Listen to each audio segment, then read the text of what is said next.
Wensizwa zami, ake sikhulume ngendlwabu namapipeni.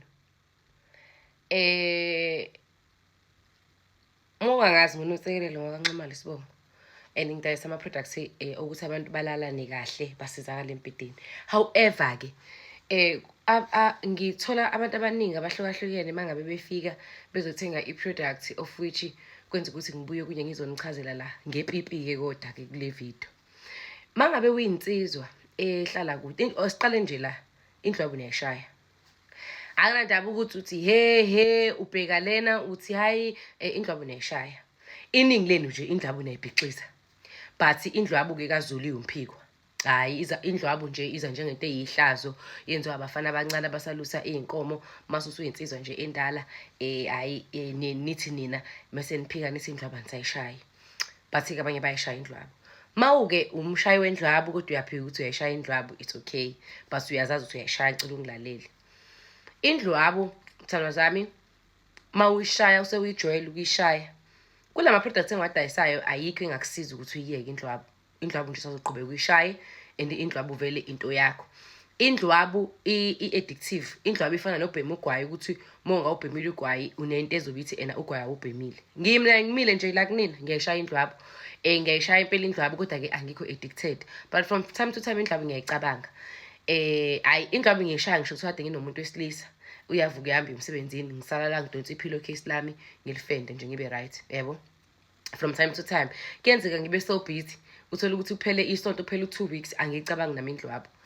Kodwa-ke khona abanye benu oshaya nje indlwabu, wena uyazi indlwabu once a day uyayishaya. Kusasa uzophinde uyishaye mhlampe uyayishaya nje 2 times or 3 times a week. Indlwabu nje sekuyinto ophila ngayo. Mangabe usuthola umuntu wesifazane-ke manje sewuthi sewufuna ukulala naye, I think ukuthi guys ngike ngayenza ivideo esimila nale noma elefana nale kodwa ngizophinde nginichazele nakulo nyaka nabangakaze bazi noma bengakezwa ngendlwabu. Indlwabu uyayishaya-ke ithanda zami mase ufika umuntu wesifazane uyitshela ukuthi unenkinga awusachambi. Number 1 usuyowapheka lo muntu wesifazane uzitshela ukuthi unenkinga kanti hayi inkinga awunayo. Inkinga nje ukuthi unoklinya etshwele. Inkinga nje ile nyoka le uhlala uyiklinyile, you understand, eyenza ukuthi ungachambi. Also uma ukuthi umshayi wendlwabu kuyenzeka futhi nasi isibumbu ungabusasizwa. Ngoba uyabona phela isinene lesi inkomo phecelezi ngithanda ukushaya lamagama lawa ngempela but sengeke ngibe careful phela ngoba Facebook babuye babe nama rules. But-ke thanda zami mawufika laphana esandleni mawusukushaya indlwabu, isandla uyakwazi ukusicontrola. Isandla uyasicontrola mawufuna ukuthi namhlanje ufuna ukuthi hayi udla itshitshi, uzolidla itshitshi ngoba isandla uzobe usiqinisa usithi bese uyayibhaxabula-ke indlwabu. Namhlanje ufuna udla itshitshi. Makwenzeka nje ukuthi hayi namhlanje ngifuna ukuyidlela nje umjendevu noma leli gama lithi umjendevu labheda but ngifuna nje ukuyidlela nje umuntu omechodi emanzi namhlanje, uzobhica u-oyela kakhulu bese uyishaya ubhica u-oil uyiponyoze. Nathi-ke iproblem masufike kwisibumbu umehluko-ke mawufika lapha kowesifazane mawukuthi ngiyakuthanda umuntu wami uyangithinta ngikukhumbule obviously ngizoba amanzi, you understand. Lapho-ke wena uthola ukuthi namhlanje ubufuna itshitshi, awusalona-ke itshitshi, mina ngisile itshitshi. Awukwazi futhi ukuyicontrol ukuthi manje usufuna inciphe-ke ibe ncane manje usufanele uyidedeleke, cha izofika nje iyona i-naturally. Ulokhu ungenza kuba mnandi futhi mina ngiya-enjoya ilokhu iyamata nje, you understand, ilokhu iba manzi nje. Awusakwazi ukucontrol lapha awusachambi ngoba awunayo i-control le usuke unayo mangabe usuke uzenza wena sesisobabili manje. Uzuyitshela ukuthi wena hayi mhlawumbe kune-product oyidingayo lama products ami ezokusiza ekuthenini khani uzokwazi ukuthi mase kufika umuntu wesifazane bese uyamuzwa. Hayi ngeke kuze kwenzeke. Ngabe nje nginidayisela amanga, nginidayisela into engekho and ama-products ami nginidayisela nje insizwa zakithi truthfully. Ngiyakutshela ukuthi le yenza ukuthi, le yenza ukuthi, le izofika yenza ukuthi. Mangabe nami ngisuke ngiyibona i-products ithola ukuthi mhlawumbe yintsha i-supplier i-introduce-ile kumina, ngiyayibona ukuthi hayi ngasi insizwa zizwa kahle ngiyayiyeka. Ngoba nje ayikho into engingayithanda njengokuthi ngikudayisele into ufike ungayizwa, ngiyayiyeka. Mabe baningi abathi hayi kuyenzeka ngoba phela ikhambi nekhambi lifana nawo umuthi wokukhwehlela ukuthi komunye uthola ukuthi abaningi bayawuthanda futhi basebenzela ngokusheshsha, omunye ube slowly kuyena, imizimba yabantu ihlukene. Omunye athi hayi mina bengakaze ngizwe, uyahamba ushintsha umuthi uhambe uyothenga omunye epharmacy. Ngenzele isibonelo nama products ami nje ngi-confident ngawo wonke ukuthi ayasebenza kahle and insizwa ziyawathanda and ziyawasebenzisa. Ikhona nakwabafazi but ivideo ngiyenzela insizwa.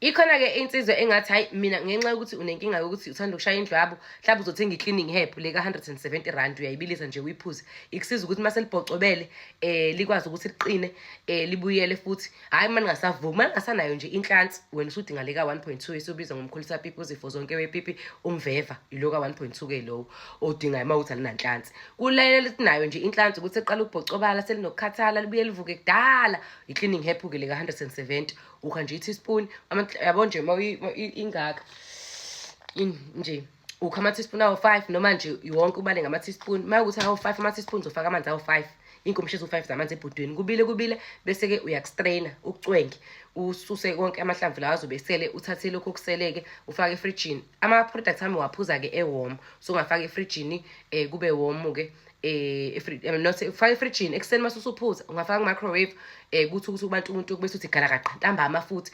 i-treatment fanele uyiphuze uze uyiqede yonke i-cleaning herb. Ngicela saba 4 days or 5 days bese uyayiqeda-ke. Hhayi uzozwa nomchamo uzophuma, uzokhipha umchamo oshisayo, ukhiphe nje udoti. Kufanele uphuze amanzi amaningi-ke khane uzokusebenzela kahle ubone nama-results ngokushesha. I-cleaning herb le ngikhuluma ngayo. But kuyindlwabu-ke insizwa yakithi, hhayi ukuthi wena unenkinga noma ipipi linenkinga, alinayo inkinga. Inkinga uwena and ayikho i-cleaning herb le insizwa ezibuye zitshele ukuthi uma uthenga i-cleaning herb izokusiza ukuthi mase ufika umuntu wesifazane uzwe ngathi khona into wrong. Ayikho into wrong ngepipi, ayikho into wrong ngepipi. Ayikho futhi into edinga ukufikswa kuwena. Uwena kumele uyeke ukushaya indlwabu, yeke uponyaponye, yeke ukline itshwele. Ma uklina itshwele, yabona nje uma ukuthi umuntu wenjwabu zonke iy'nsuku, cela ukuthi indlwabu uqale uyishaye kanye ngesonto. Emva kwalokho ugcina usishaya noma ikabili ngenyanga, khani uzokwazi ukumuza umuntu wesifazane. Uwe okumele ukuthi uyilungise, uyitshele ukuthi cha indlwabu awusayifuni and indlwabu ngeke usayishaya. Ilo nalelo akusilona idimoni.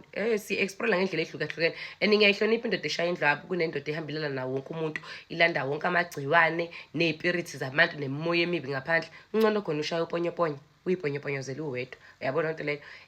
So-ke insizwa zakithi, uyabona nje ama-products enginawo mina for nina.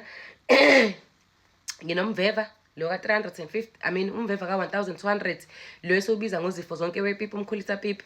Lo ma unoshukela ngisho ukuthi une-BP, unama-ulcer, unani alisavuki lisidididi, linenkwantshu 1.2 lowo nawo uyabiliswa. Ukha nje ama-teaspoon noma awu-5 ufake ebhodweni, ukha amanzi iy'nkomishi eziwu-5 kubili noma ukha ama-teaspoon awu-10. Asikisinawo umveva, ukha ama-teaspoon noma awu-10 ufake ebhodweni, ukha iy'nkomishi eziwu-5 zamanzi kubile. Nginayo ividiyo enginenzelile yona, if ngibuka ka-TikTok or ngibuka ka-YouTube or ngibuka ka-Facebook, wherever la uzongibuka khona ividiyo kodwa ngayipost, ubuye uscroll uhambe uyobuka. Nganikhombisa ngiwupheka umvevu, ufaka ukuthi 1 2 3 4 5 bese-ke uyabilisa. Mase usubilisile-ke usuyakhipha ufake efrijini ukucwenge kahle. Qale ukuhlukanise nalahamhlamvu azobe esele bese-ke ufake efrijini. Ma uphuza ekuseni ungakadli lutho, in an empty stomach every day, uze uqede ungakadli lutho ekuseni. Uqala ukuthi kuyenza ibe ntukwanyana kwi-microwave bese-ke usuyithi galagaqa uzoyibona. Uzozizwa nawe egazini ukuthi cha. Omunye umbuzo-ke neningibuze wena ngomvevu uthatha iy'nsuku engaki ukuthi ubone imizimba yeni ihlukene-ke. Abanye baphuza kakhulu utshwala, abanye baphuza amanzi, so isebenza ngendlela ehlukahlukene kuwo wonke umuntu. Ngiyacela ukuthi uma uyiphuza i-product yami uphuze nje kakhulu amanzi, wazi nje ukuthi hhayi uzobe unezezela ngamanzi ngaphezulu. Hhayi-ke lapho ngoba phela isebenza ngokuthi angithi iyaphuza, so isebenza ngemthambo ngizinso, so ishona lapha esinyeni iyoklina isinye, idinga uyilekelele ngani ngamanzi. Yabo, omunye afika after 2 weeks athi hayi ipipi lakho uyawuzwa umehluko. Omunye athi after 2 weeks uzwa egazini umehluko, akakaboni lutho kulo. Uthola ukuthi omunye ufika after u3 weeks athi hayi imase ngiqala ukubona ngathi sekukhona umnyakazo. Omunye athi hayi bengicela ukuyiphinda khane ngizojabula.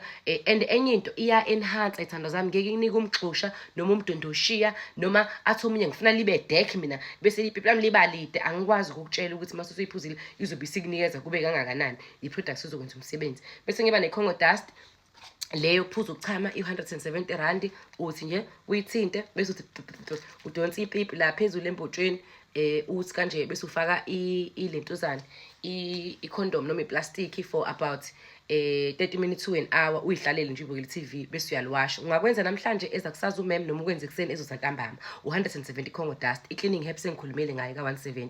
Ngibe nempesu, impesu yomfutho empedeni, ngibe ne-Matibek umlondo owomfutho namakinati bitter cola udla nje 2 kuphela. Ungawadla ngisho esendleleni. Inamba yami 08172932